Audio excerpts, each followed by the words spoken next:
PC classes में आपका स्वागत है। इस वीडियो में हम देखेंगे क्लास 10 के सब्जेक्ट साइंस का चैप्टर 1 का कुछ महत्वपूर्ण प्रश्न जो 21 फरवरी 2024 को जो मैट्रिक का एग्जाम होना है उसके दृष्टिकोण से काफी महत्वपूर्ण है। तो देर न करते हुए वीडियो को शुरू करते हैं।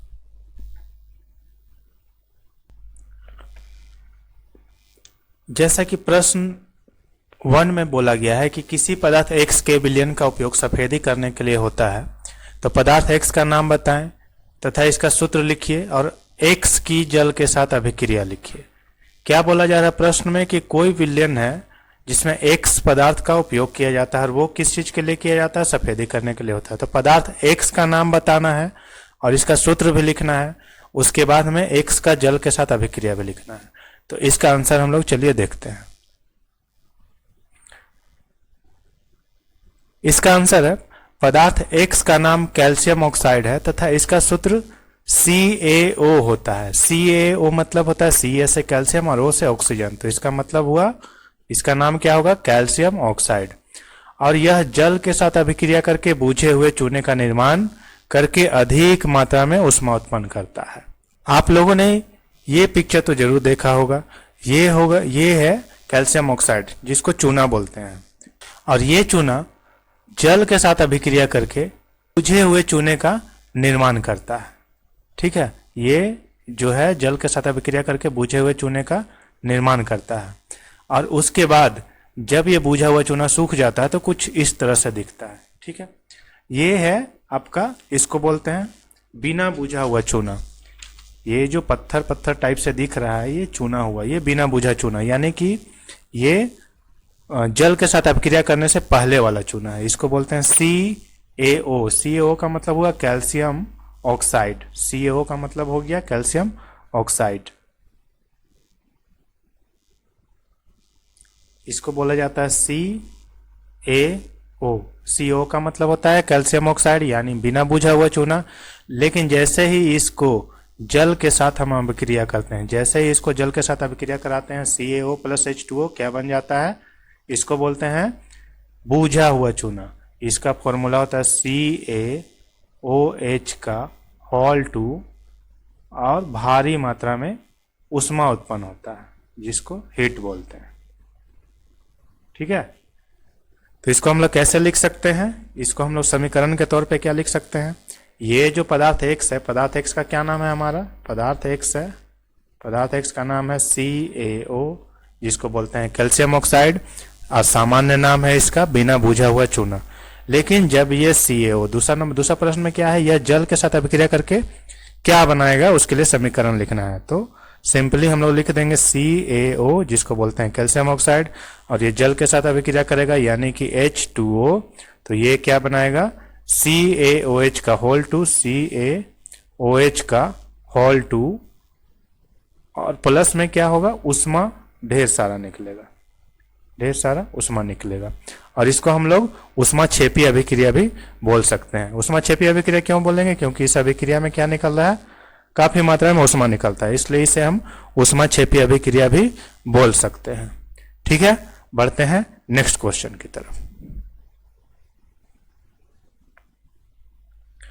नेक्स्ट क्वेश्चन में बोला जा रहा है कि जब लोहे के कील को कॉपर सल्फेट के विलयन में डुबोया जाता है तो विलयन का रंग क्यों बदल जाता है। जब लोहे के कील को कॉपर सल्फेट के विलयन में डुबोएंगे तो विलयन का रंग क्यों बदल जाता है, ऐसा क्वेश्चन में पूछा जा रहा है। तो चलिए इसका हम लोग आंसर देखते हैं।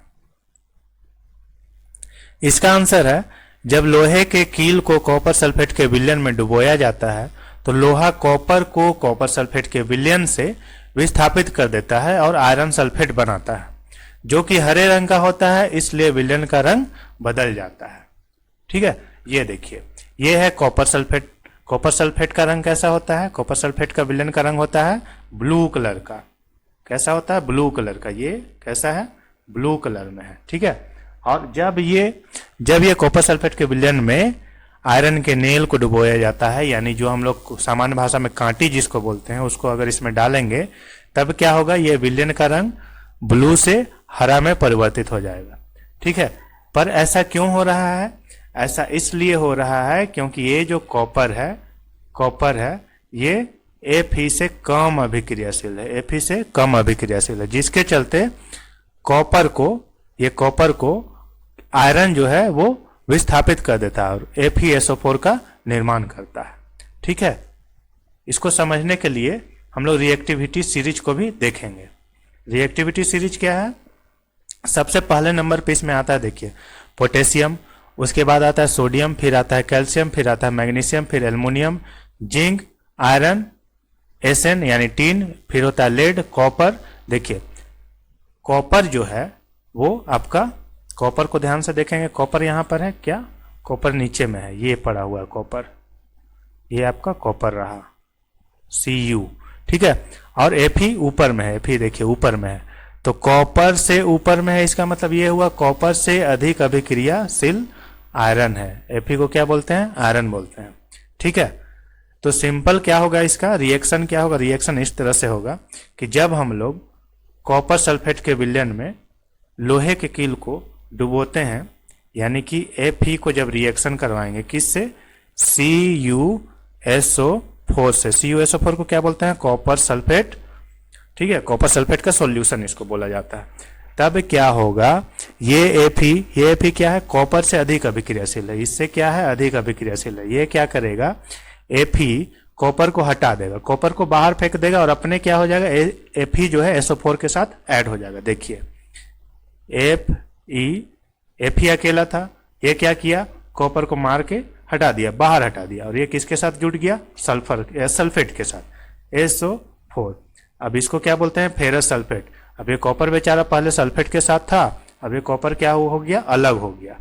और ये अलग क्यों हुआ? अलग इसलिए हुआ क्योंकि आयरन कॉपर से अधिक अभिक्रियाशील है, या फिर ऐसे हम लोग बोल सकते हैं आयरन काफी ज्यादा मजबूत है, किससे? कॉपर से, जिसके चलते कॉपर को ये मार के हटा दिया या फिर बाहर फेंक दिया यहां से, और SO4 के साथ जुट गया, जिसके कारण कॉपर सल्फेट का जो सॉल्यूशन था कैसा था? ब्लू कलर का था। लेकिन फेरस सल्फेट का सॉल्यूशन कैसा हो गया? ये हो गया ग्रीन कलर का, हरे रंग का। ये है नीले रंग का। देखिए, कॉपर सल्फेट का यहाँ पे रंग क्या है? नीला, जबकि ये फेरस सल्फेट का रंग क्या है? अब देखिए ग्रीन है। ये था शुरू में जो आयरन था, ये कांटी जो है वो पहले बिल्कुल चमकीला था। ठीक है, लेकिन जैसे ही कॉपर के साथ रिएक्शन किया, इसको जब आप कांटी को बाहर निकालेंगे तो ये क्या? भूरे रंग का हो जाएगा। कॉपर कैसा होता है? भूरे, रेडिश ब्राउन होता है। ठीक है, तो ये रेडिश ब्राउन हो जाएगा। उम्मीद करता हूं ये क्वेश्चन आप समझ गए होंगे। बढ़ते हैं अगले क्वेश्चन की तरफ। नेक्स्ट क्वेश्चन में बोला जा रहा है ऊष्माक्षेपी तथा ऊष्माशोषी अभिक्रिया का क्या अर्थ है? ऊष्माक्षेपी और ऊष्माशोषी अभिक्रिया। ऊष्माक्षेपी अभिक्रिया किसको बोलते हैं? वैसी अभिक्रिया जिसमें उत्पाद के साथ साथ ऊष्मा का भी उत्सर्जन होता है, उसे ऊष्माक्षेपी अभिक्रिया कहते हैं। जैसे मान लीजिए कार्बन को ऑक्सीजन के साथ अभिक्रिया कराएं, क्या बना मेरा? CO2।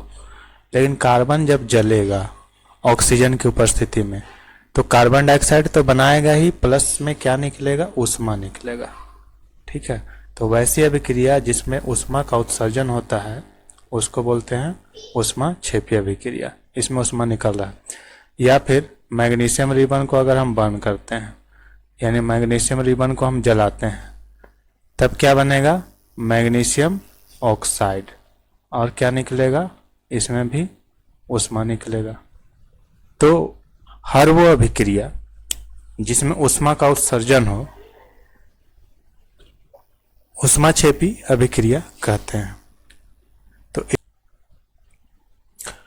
बोला जा रहा है जिस अभिक्रिया में उत्पादन के साथ साथ ऊष्मा, ये गलत लिखा हुआ, जिस अभिक्रिया में उत्पाद के साथ साथ, जिस अभिक्रिया में उत्पाद के साथ साथ ऊष्मा का भी उत्सर्जन होता है उसको बोलते हैं ऊष्माक्षेपी अभिक्रिया। जिस अभिक्रिया में उत्पाद के साथ साथ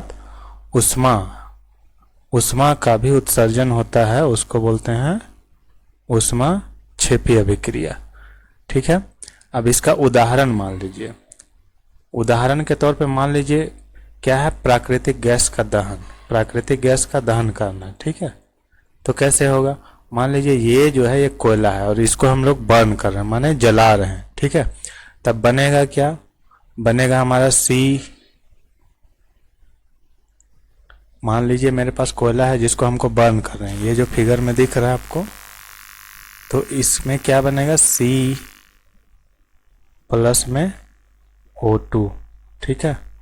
तब क्या हो जाएगा, ये CO2, CO2 तो बनेगा ही, प्लस में उष्मा निकलेगा, ठीक है।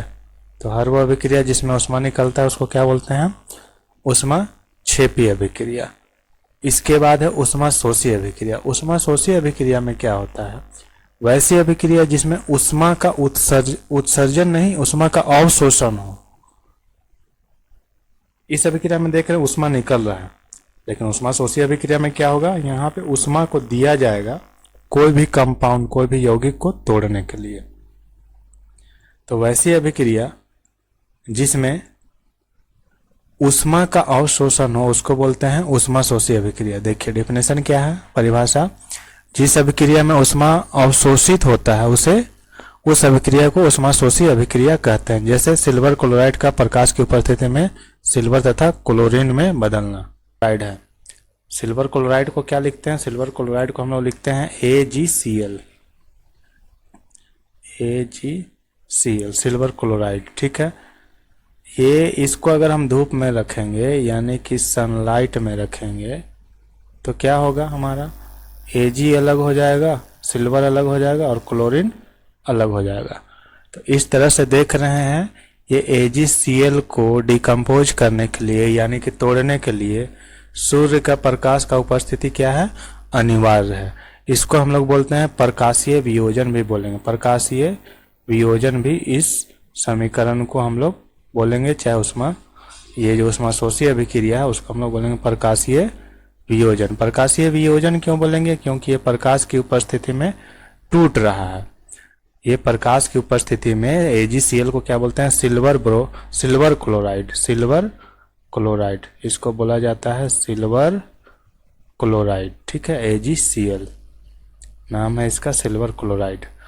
सिल्वर क्लोराइड क्या हो रहा है, सिल्वर क्लोराइड को बस सिंपली धूप में रख रहे हैं तो ये Ag अलग हो जा रहा है और इसका Cl भी अलग हो जा रहा है। तो इस तरह की जो परिघटना है उसको बोलते हैं प्रकाशीय वियोजन। उम्मीद करते हैं ये क्वेश्चन भी आप समझ गए होंगे। बढ़ते हैं नेक्स्ट क्वेश्चन की तरफ। नेक्स्ट क्वेश्चन है, श्वसन एक ऊष्माक्षेपी अभिक्रिया है कैसे। इस प्रश्न में पूछा जा रहा है हमसे, श्वसन जो है यानी हम जो सांस लेते हैं वो एक ऊष्माक्षेपी अभिक्रिया है। तो मैंने अभी क्या बताया, ऊष्माक्षेपी अभिक्रिया क्या होती है, वैसी अभिक्रिया जिसमें ऊष्मा का उत्सर्जन हो उसको बोलते हैं ऊष्माक्षेपी अभिक्रिया। तो सांस लेना आखिर ऊष्माक्षेपी अभिक्रिया कैसे हो गया, ठीक है। तो होता क्या है इसका हम लोग चलिए आंसर देखते हैं। आंसर इसका, सभी जीवों की कोशिकाओं में ग्लूकोज ऑक्सीजन के साथ क्रिया करता है, ठीक है, और ऊर्जा प्रदान करता है। इस विशेष दहन अभिक्रिया का नाम श्वसन है, क्योंकि इस अभिक्रिया में ऊर्जा निकलती है, अतः इस अभिक्रिया को ऊष्माक्षेपी अभिक्रिया कहते हैं। बोला क्या जा रहा है कि सभी जीवों में ग्लूकोज होता है और ऑक्सीजन के साथ क्रिया करता है और क्या प्रदान करता है, ऊर्जा प्रदान करता है। तो ग्लूकोज का क्या होता है फार्मूला, ग्लूकोज का फार्मूला होता है C6, ग्लूकोज का फार्मूला होता है आपका C6H12 और O6। फिर क्या बोला जा रहा है, ग्लूकोज जो है ऑक्सीजन के साथ क्रिया करता है। ये ग्लूकोज किसके साथ क्रिया करेगा, ऑक्सीजन के साथ, यानी कि O2 के साथ, ठीक है। अब क्या होगा, फिर ऊर्जा प्रदान करता है। ये ग्लूकोज जो ऑक्सीजन के साथ अभिक्रिया करके हमें ऊर्जा प्रदान करता है। तो ऊर्जा कैसे प्रदान करेगा, इसमें आपका निकलेगा CO2, फिर निकलेगा H2O और हमको मिलेगा एनर्जी यानी कि ऊर्जा। देखिए ऊष्माक्षेपी अभिक्रिया क्या होता है कि वैसी अभिक्रिया जिसमें ऊष्मा या ऊर्जा का उत्सर्जन हो उसको हम लोग बोलते हैं ऊष्माक्षेपी अभिक्रिया। तो इसमें क्या होता है, श्वसन में क्या होता है, जो हम लोग सांस लेते हैं तो जो ग्लूकोज होता है हमारे शरीर में, ग्लूकोज का फार्मूला क्या होता है C6H12O6। इसको क्या बोला जाता है, ग्लूकोज। ग्लूकोज जो होता है हमारे शरीर में वो ऑक्सीजन के साथ अभिक्रिया करके CO2 बनाता है, H2O बनाता है और प्लस में हमें क्या मिलता है, ऊर्जा मिलता है। चूंकि इस अभिक्रिया में ऊर्जा निकल रहा है, ऊष्मा निकल रहा है, इसलिए इस अभिक्रिया को क्या बोलेंगे, उष्मा क्षेपी अभिक्रिया। ठीक है, बढ़ते हैं अगले क्वेश्चन की तरफ।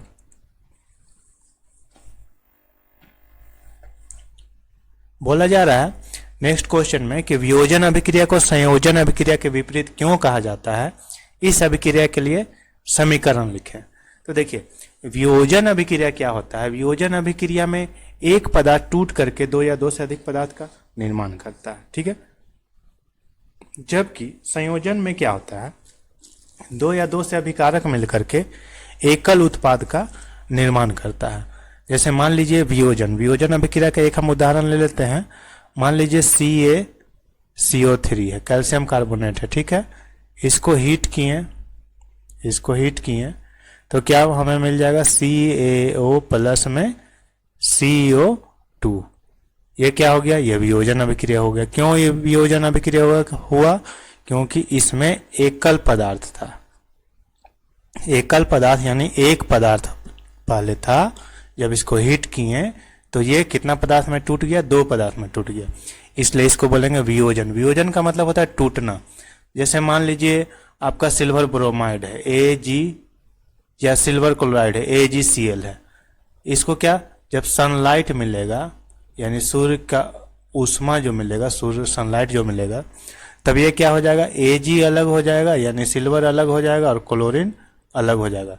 तो ये भी क्या है, वियोजन अभिक्रिया है। वियोजन अभिक्रिया कैसे हुआ, क्योंकि इसमें भी एक पदार्थ टूट करके दो या दो से अधिक पदार्थ का क्या कर रहा है, निर्माण कर रहा है। तो वैसी अभिक्रिया जिसमें एक पदार्थ टूट करके दो या दो से अधिक पदार्थ का निर्माण करे, उसको हम लोग बोलते हैं वियोजन अभिक्रिया। वियोजन का मतलब होता है टूटना। वियोजन का क्या मतलब है, टूटना। जैसे यहाँ पे CaCO3 टूट रहा है और क्या बना रहा है, CaO और CO2। फिर AgCl टूट रहा है, क्या बना रहा है, Ag और Cl। ठीक है, अब उसी तरह संयोजन अभिक्रिया देखेंगे। संयोजन अभिक्रिया होता है इसका जस्ट अपोजिट। संयोजन में क्या होगा, देखिए वियोजन में होता है एक पदार्थ टूट करके दो या दो से अधिक पदार्थ का निर्माण कर रहा है, जबकि संयोजन में क्या होगा, संयोजन में क्या होगा, दो या दो से अधिक पदार्थ मिल करके एक पदार्थ का निर्माण करेगा। जैसे मान लीजिए कार्बन और ऑक्सीजन है, कार्बन और ऑक्सीजन मिल गया तो क्या बन गया, कार्बन डाइऑक्साइड CO2। इसमें क्या देख रहे हैं, दो पदार्थ है, दोनों पदार्थ मिल करके एक पदार्थ का निर्माण कर रहा है। प्लस इसमें क्या निकलता है, इसमें हीट भी निकलता है यानी कि उष्मा भी निकलेगा। ठीक है, तो इसको बोलते हैं संयोजन अभिक्रिया। जैसे मान लीजिए मैग्नीशियम अगर ऑक्सीजन के साथ रिएक्शन करेगा तो क्या बनेगा, MgO बनेगा। ठीक है, तो इसमें क्या हो रहा है, दो या दो से अधिक पदार्थ मिलकर के एकल पदार्थ का निर्माण कर रहा है।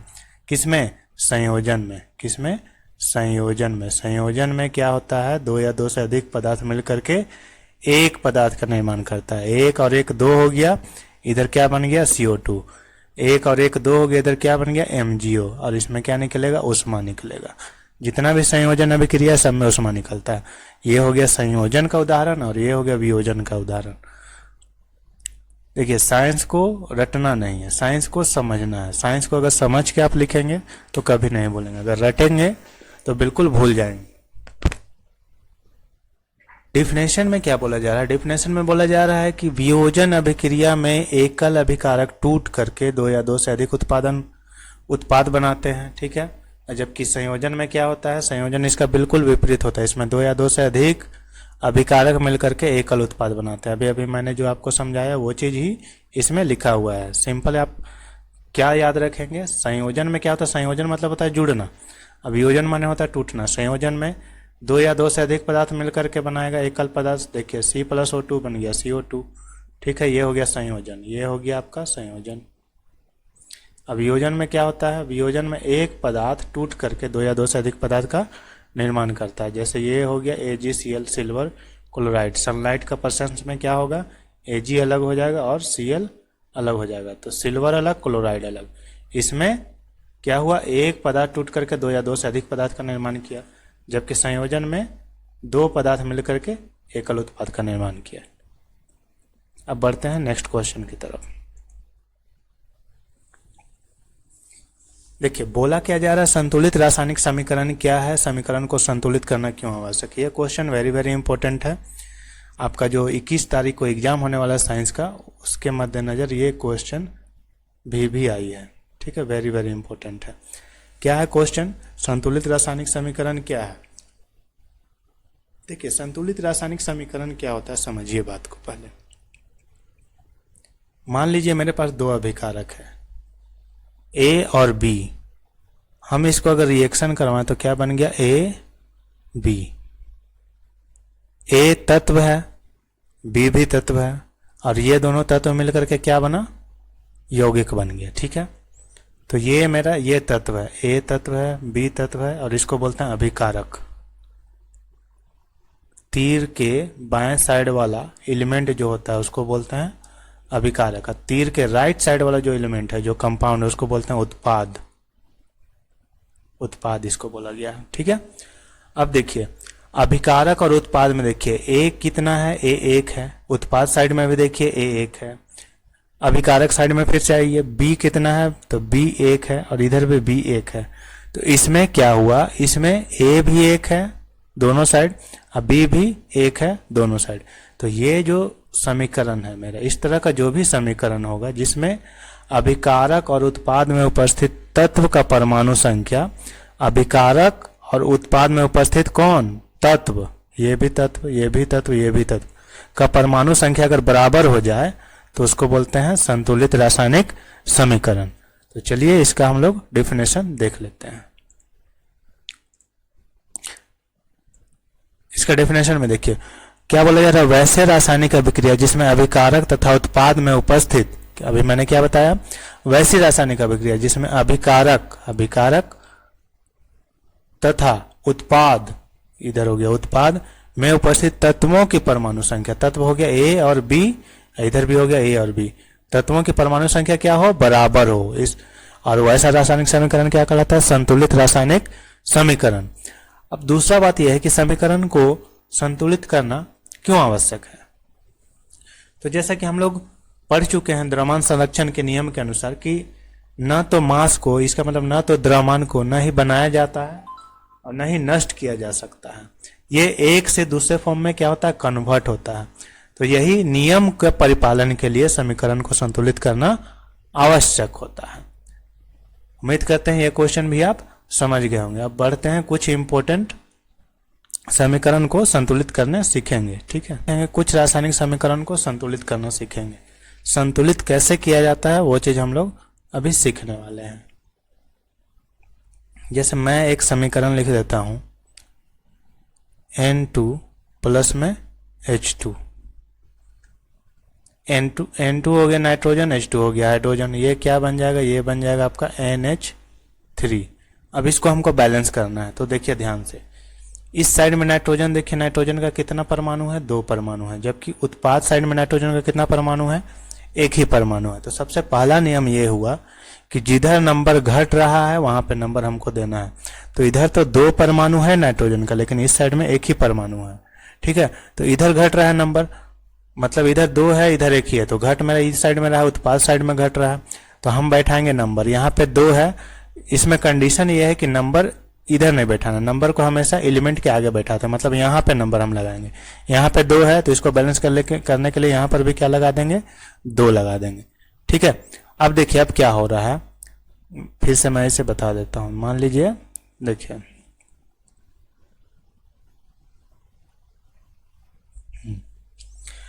N2 है और इधर H2 है। ठीक है, बन रहा है NH3। अभिकारक साइड में देखिए नाइट्रोजन 2 है, उत्पाद साइड में देखिए नाइट्रोजन 1 है। घट रहा है किसमें? उत्पाद साइड, इसमें घट रहा है, इसमें 2 है, तो इसको भी हमको क्या करना होगा? 2 करना होगा, तो यहाँ पे लगा दिए 2। ठीक है, अब फिर से मिलाएंगे, नाइट्रोजन इधर हो गया 2, इधर भी नाइट्रोजन 2 हो गया। हाइड्रोजन इधर देखिए 2 है, लेकिन हाइड्रोजन इधर कितना है? एक तो H का 3 है, और इसको इससे गुना करेंगे तो 3 दूना कितना हो जाएगा? 3 को 2 से गुना करेंगे तो 3 दूना कितना हो जाएगा? 6। तो हाइड्रोजन का कितना परमाणु होगा उत्पाद साइड में? हाइड्रोजन का परमाणु हो गया 6, जबकि मेरा अभिकारक साइड में हाइड्रोजन का है 2 ही हुआ है। अब बताइए 2 का पहाड़ा में 6 कितना बार में आएगा? तो सिंपल सी बात है, 2 का पहाड़ा में 6 3 बार में आता है। अब फिर से अब हम लोग मिलाएंगे, देखिए नाइट्रोजन हो गया, नाइट्रोजन का 2 परमाणु हो गया इधर, नाइट्रोजन का 2 परमाणु इधर भी हो गया। ठीक है, यहाँ देखिए नाइट्रोजन 2 है। हाइड्रोजन हो गया 3 दूना 6। अब हाइड्रोजन यहाँ देखिए, हाइड्रोजन यहाँ 3 था, 3 को 2 से गुना करेंगे तो 3 दूना 6। तो इधर मेरा नाइट्रोजन कितना हो गया, नाइट्रोजन हो गया 2, हाइड्रोजन हो गया 6। किधर, अभिकारक साइड में। अब उत्पाद साइड में देखेंगे तो नाइट्रोजन मेरा कितना हो गया, नाइट्रोजन मेरा हो गया इधर 2 और हाइड्रोजन हो गया 6। दोनों साइड सेम हो गया नंबर, तो इसलिए ये रिएक्शन क्या हो गया, बैलेंस हो गया। बढ़ते हैं नेक्स्ट रिएक्शन, दूसरे समीकरण की तरफ, जिसको हम लोग बैलेंस करना सीखेंगे।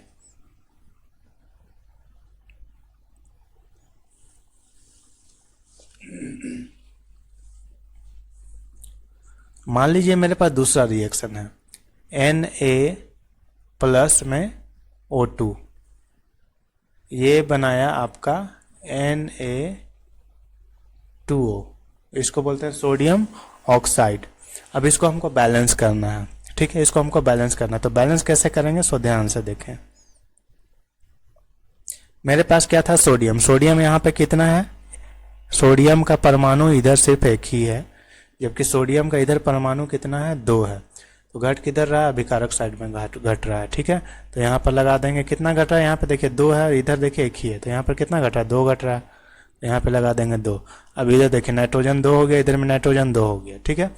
अब ऑक्सीजन को देखते हैं, ऑक्सीजन मेरा कितना है, ऑक्सीजन 2 है, लेकिन इधर मेरा ऑक्सीजन कितना है, इधर मेरा ऑक्सीजन 1 ही है। तो इसको भी हमको क्या करना होगा, बैलेंस करना होगा।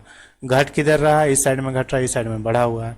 तो नंबर हम यहाँ तो नहीं लगा सकते, हम नंबर यहाँ पे लगाएंगे 2। यहाँ पे हम नंबर लगा दिए, देखिए 2,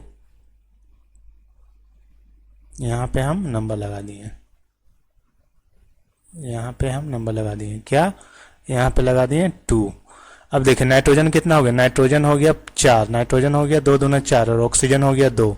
नाइट्रोजन इधर देखिए 2 को 2 से गुना करेंगे, नाइट्रोजन बोला हूँ। सोडियम कितना हो गया, सोडियम हो गया 2 दूना 4, सोडियम इधर 4 हो गया और इधर सोडियम 2 एगो है।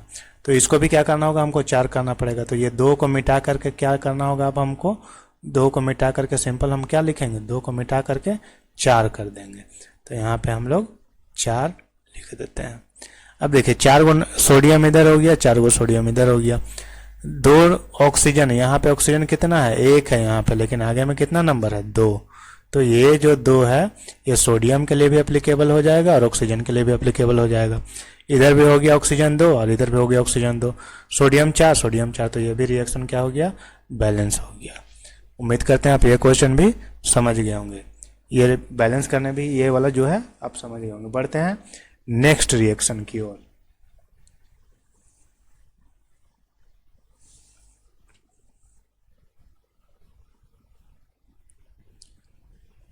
दूसरा मान लीजिए नेक्स्ट रिएक्शन मेरे पास क्या है, हम करा दिए आयरन को ऑक्सीजन के साथ अभिक्रिया, Fe प्लस O2 क्या बन जाएगा मेरा, Fe2O3 बन गया मेरा Fe2O3, आयरन ऑक्साइड मेरा बन गया, ठीक है, आयरन ऑक्साइड बन गया।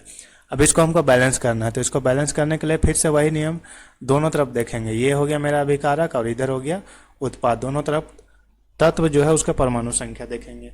तत्व यहाँ पे क्या है, आयरन, आयरन देखिए अभिकारक साइड में सिर्फ 1 ही है, उत्पाद साइड में 2 है, तो हमको इधर भी क्या करना होगा, 2 बनाना होगा। यहाँ देखिए आयरन का कितना परमाणु है, 2 परमाणु, जबकि आयरन का इधर कितना है परमाणु, 1 ही परमाणु है, तो इसके आगे क्या लगा देंगे, 2 लगा देंगे। तो इससे क्या फायदा हुआ, इधर मेरा आयरन बैलेंस हो गया, यहाँ पर भी यहाँ तक आयरन मेरा बैलेंस हो गया। लेकिन ऑक्सीजन मिलाएंगे, ऑक्सीजन यहाँ पे 3 है और यहाँ पे 2 है, तो इसको बैलेंस कैसे करेंगे, अगर मान लीजिए यहाँ पे 2 लगाते हैं, यहाँ पे मान लीजिए यहाँ पे 2 लगा दिए, लेकिन यहाँ पे ऑक्सीजन कितना है, 3 है, 3 का पहाड़ा में 4 तो आता नहीं है, तो 2 से आगे बढ़ेंगे, 2 से आगे बढ़ेंगे, 2 से आगे कितना होता है, 3 होता है। अब देखिए 3 दूना कितना हो गया ऑक्सीजन, यहाँ पे ऑक्सीजन 3 दूना 6 हो गया, लेकिन यहाँ पे ऑक्सीजन कितना है, 3 हुआ है। अब 3 का पहाड़ा में 6 कितना बार में आता है, 2 बार में आता है, तो इस सिंपली क्या करेंगे, आगे में 2 लगा देंगे। फिर से मिलाते हैं, अब देखिए आयरन कितना हो गया, इधर 2 दूना 4, आयरन 4 हो गया और ऑक्सीजन कितना हो गया 6, तो इस साइड में अभिकारक साइड में ऑक्सीजन तो 3 दूना 6 है, लेकिन आयरन मेरा कितना है, आयरन 2 है, जबकि आयरन यहाँ पे कितना है 4। तो अब ये 2 को मिटा करके हमको क्या करना होगा, 2 को मिटा करके हमको बस लिख देना होगा यहाँ पे 4, और ये रिएक्शन मेरा हो गया बैलेंस। तो इसी तरह से एग्जाम में समीकरण को बैलेंस करने आता है। उम्मीद करता हूँ ये क्वेश्चन आप समझ गए होंगे।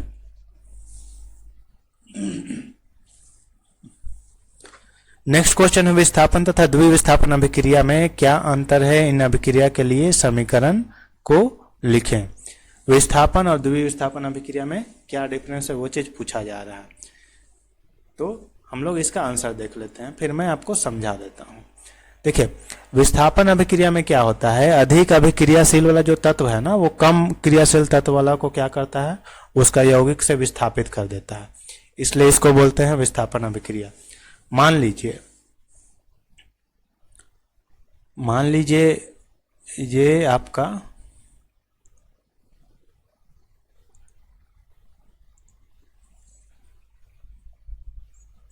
मान लीजिए A है, कोई मेरा पदार्थ A है और यहाँ पे है B और C है, ठीक है। अब क्या करेगा, A जो है अधिक अभिक्रियाशील है और ये क्या है, B कम अभिक्रियाशील है। A है अधिक अभिक्रियाशील, B है कम अभिक्रियाशील। तो ये क्या करेगा, ये B को भगा देगा, B को बाहर निकाल देगा।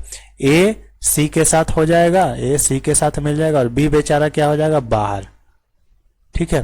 तो इस तरह का जो अभिक्रिया है, इसमें क्या होता है, अधिक अभिक्रियाशील वाला तत्व कम अभिक्रियाशील वाला तत्व का यौगिक जो है उसमें से उसको क्या करेगा, विस्थापित कर देगा। मतलब मक्खी जैसा निकाल के बाहर फेंक देगा, जैसे नहीं होता दूध में मक्खी, उसी तरह क्या किया, A इस मक्खी को यानी B को निकाल के बाहर फेंक दिया। तो इसी को बोलते हैं विस्थापन अभिक्रिया। अब इसके लिए एक एग्जाम्पल हम लोग देख लेते हैं। एग्जाम्पल में मान लीजिए आप Fe है, ठीक है, प्लस CuSO4 है, ठीक है। अब मेरा क्या बन जाएगा, देखिए Fe ज्यादा मजबूत है और कॉपर है कम मजबूत, तो क्या करेगा, ये Fe को निकाल के फेंक देगा। ये Cu जो है आपकी जो Cu कॉपर सल्फेट में Cu जो है कॉपर को निकाल के फेंक देगा और यहाँ पे क्या हो जाएगा, Fe, यहाँ पे हो जाएगा आपका FeSO4 और ये वाला कॉपर क्या हो जाएगा, ये वाला कॉपर हो जाएगा बाहर, ठीक है। तो इस तरह का जो भी अभिक्रिया होता है उसको बोलते हैं हम लोग विस्थापन अभिक्रिया। इसको और अच्छे से समझने के लिए हम लोग देखेंगे रिएक्टिविटी सीरीज, सक्रियता श्रेणी, ठीक है। देखिए, सक्रियता श्रेणी में अगर आप देखेंगे तो सक्रियता श्रेणी में सबसे ऊपर कौन है, पोटेशियम, सबसे ऊपर है आपका पोटेशियम, ठीक है। फिर है सोडियम, फिर है कैल्शियम, फिर है मैग्नीशियम। तो ये सब क्या है, ये सबसे ज्यादा क्रियाशील है, ये उससे कम, ये उससे कम, ये उससे कम, इस तरह से ये क्रियाशीलता श्रेणी दिया गया है। मान लीजिए फिर Mg को अगर हम रिएक्शन करवाते हैं कॉपर सल्फेट के सॉल्यूशन के साथ, तो क्या बनेगा मेरा, Mg को क्या करना है, रिएक्शन करवाना। और इसमें ध्यान दीजिएगा, कॉपर सल्फेट का जो सॉल्यूशन होता है ना, कॉपर सल्फेट का विलयन, वो होता है हमेशा नीला रंग का। एग्जाम में पूछ सकता है कॉपर सल्फेट का जो विलयन होता है उसका रंग कैसा होता है, तो कॉपर सल्फेट के विलयन का रंग होता है नीला, जबकि यहाँ पे जो फेरस सल्फेट बना उसका रंग क्या हो जाएगा, हरा, ठीक है। अब मान लीजिए ये Mg है, क्या, Mg को ले लिए, Mg को फिर से किससे रिएक्शन करवाना है, कॉपर सल्फेट के सॉल्यूशन से। अब फिर से ये क्या करेगा, देखिए Mg जो है कॉपर से ज्यादा शक्तिशाली है, कैसे, क्योंकि Mg जो है देखिए ऊपर में आता है और कॉपर कहाँ पे है, यदि इस जगह पे है कॉपर, देखिए यहाँ पे कॉपर है, इस जगह पे कॉपर आपका यहाँ पे है, यहाँ पे कॉपर है इस जगह पे, तो और Mg ऊपर है, तो स्वाभाविक सी बात है जो ऊपर है वो ज्यादा क्रियाशील है, जो नीचे है वो कम क्रियाशील है। तो ये क्या करेगा, ये फिर से Cu को बाहर निकाल कर फेंक देगा और MgCuSO4 के साथ हो लेगा। तो ये हो जाएगा MgSO4 और ये Cu को कहाँ फेंक देगा, बाहर, यानी कि विस्थापित कर देगा। इसलिए इस अभिक्रिया को क्या बोलते हैं, विस्थापन अभिक्रिया। अब बढ़ते हैं द्विविस्थापन अभिक्रिया क्या है उसको देखते हैं। देखिए, द्विविस्थापन अभिक्रिया में क्या होता है, आयनों का आदान प्रदान होता है, यौगिक के बीच आयनों का आदान प्रदान होता है, वही चीज लिखा गया है। जबकि द्विविस्थापन अभिक्रिया में उत्पादों का निर्माण यौगिकों के बीच आयनों का आदान प्रदान से होता है। आयन, यह होगा यहाँ पे, आयनों का आदान प्रदान क्या होता है, आयनों का आदान प्रदान होता है इसमें, आयनों का आदान प्रदान होता है, यौगिकों के बीच आयन का आदान प्रदान होता है। ठीक है, अब इसका मैं उदाहरण बता दे रहा हूं। मान लीजिए बेरियम क्लोराइड है मेरे पास BaCl2, इसको हम रिएक्शन करवाएं सोडियम सल्फेट के साथ Na2SO4। अब इसमें देखिए होगा क्या, ये जो Ba है ना ये SO4 के साथ हो लेगा, क्या हो जाएगा BaSO4, और ये जो Na और Cl है ये इसके साथ हो लेगा, प्लस में क्या हो जाएगा NaCl। अब क्या देख रहे हैं इसमें, जैसे कि मान लीजिए ये A था B के साथ खड़ा था, ठीक है, C और D था आपस में जुड़ा हुआ। अब देखिए इसमें क्या बन जा रहा है, A जो है C के साथ हो लेगा, इधर क्या बन जाएगा AC, और उसके बाद में इधर क्या हो जाएगा BD। इसमें क्या हो रहा है, आयन का एक्सचेंज हो रहा है, आयनों का आदान प्रदान हो रहा है। इसमें देखिए SO4 पे कौन सा चार्ज है, SO4 पे होता है प्लस, SO4 पे होता है प्लस चार्ज, SO4 पे होता है प्लस चार्ज, और क्लोरीन पे क्या होता है माइनस चार्ज, क्लोरीन पे होता है माइनस चार्ज। तो पहले Ba यानी बेरियम, Ba को बोलते हैं बेरियम, बेरियम पे होता है प्लस चार्ज, तो ये क्लोरीन इसके साथ जुड़ा हुआ था। सोडियम पे होता है प्लस चार्ज, सोडियम पे होता है ये माइनस चार्ज, तो ये SO4 के साथ जुड़ा हुआ था। अब ये SO4 क्या हो गया, ये तो नेगेटिव था, ठीक है, SO4 क्या था नेगेटिव था। अब ये SO4 क्या था पॉजिटिव था, तो ये पॉजिटिव कहाँ चला जाएगा, इसके पास चला जाएगा। SO4 किसके पास आ गया, Ba के पास आ गया, और ये Cl किसके पास चला गया, Na के पास चला गया। तो हम लोग क्या देख रहे हैं, ये जो Cl और ये जो SO4 है ये दोनों का एक्सचेंज हो रहा है, SO4 Ba के साथ और Cl Na के साथ आ जा रहा है। तो इस तरह का जो भी रिएक्शन होता है उसको बोलते हैं द्विविस्थापन अभिक्रिया। चैप्टर 1 से जो इम्पोर्टेंट क्वेश्चन था मैंने सारा आपको बता दिया। इसका सेकेंड पार्ट आएगा जिसमें चैप्टर सेकेंड यानी जो एसिड बेस है उससे मोस्ट इंपोर्टेंट क्वेश्चन आपको बताया जाएगा। धन्यवाद।